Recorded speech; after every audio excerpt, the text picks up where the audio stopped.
Roaring noon. In a well-fanned 42nd Street cellar, I met Gatsby for lunch. Blinking away the brightness of the street outside, my eyes picked him out obscurely in the anteroom, talking to another man.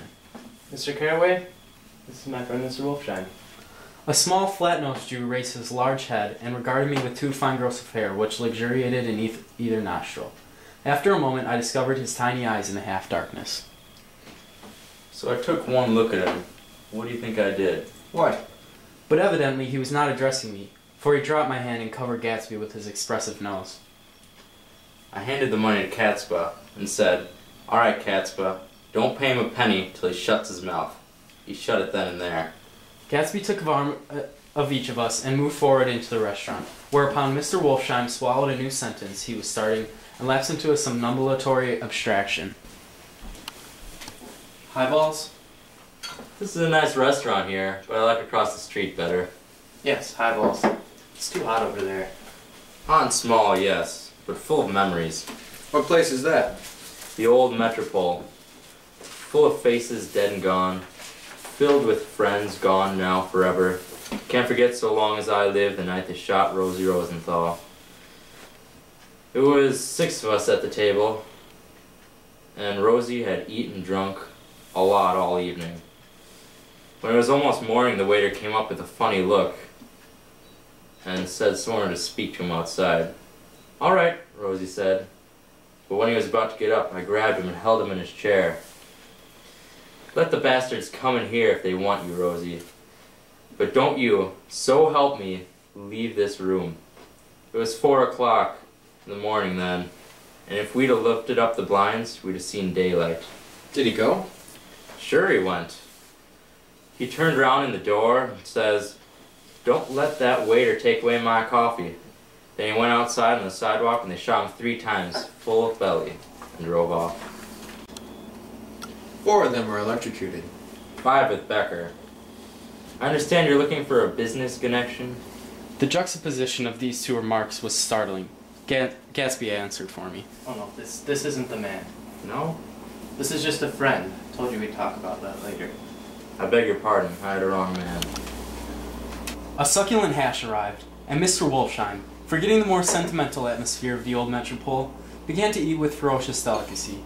His eyes, meanwhile, roved very slowly all around the room. He completed the art by turning to inspect the people directly behind.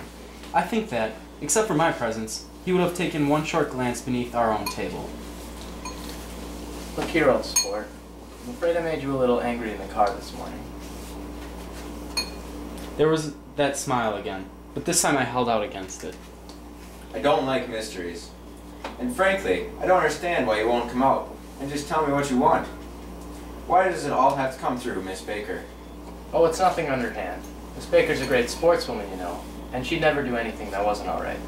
Suddenly he looked at his watch, jumped up, and hurried from the room, leaving me with Mr. Wolfsheim at the table. He has to telephone. Fine fellow, isn't he? Handsome to look at, and a perfect gentleman. Yes. He's an Oxford man. Oh, He went to Oxford College in England. You know Oxford College. I've heard of it. It's one of the most famous colleges in the world. Have you known Gatsby for a long time? Several years. I made the pleasure of his acquaintance just after the war. But I knew I discovered a man of fine breeding after I talked with him an hour. I said to myself, there's a kind of man you'd like to take home and introduce to your mother and sister. I see you're looking at my cuff buttons. They were composed of oddly familiar pieces of ivory. Finest specimens of human molars. Well, that's an interesting idea. Yeah. Gatsby's very careful about women. He would never so much as look at a friend's wife. When the subject of this instinctive trust returned to the table and sat down, Mr. Wolfsheim drank his coffee with a jerk and got to his feet. I've enjoyed my lunch, and I'm going to run off from you 2 young men before I outstay my welcome. Don't hurry, Meyer. You're very polite, but I belong to another generation. You sit here and discuss your sports and your young women and your... As for me, I am 50 years old, and I won't impose myself any longer. As he shook hands and turned away, his tragic nose was trembling. I wondered if I had said anything to offend him. He becomes very sentimental sometimes. This is one of the sentimental days. He's quite the character around New York. A denizen of Broadway.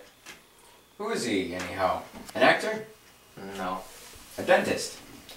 Meyer Wolfsheim? No, he's a gambler.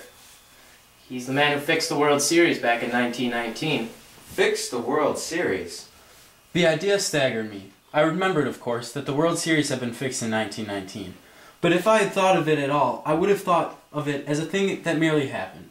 The end of some inevitable chain. It never occurred to me that one man could start to play with the faith of 50 million people. With the single-mindedness of a burglar blowing a safe. How did he do that? Just saw the opportunity. Why isn't he in jail? They can't get him, old sport. He's a smart man.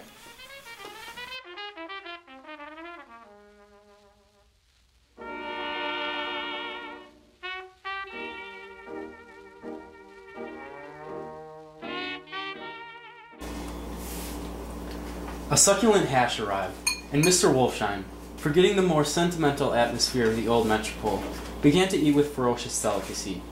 His eyes, meanwhile, rolled very He has to telephone. When the subject of this instinctive trust... I've heard.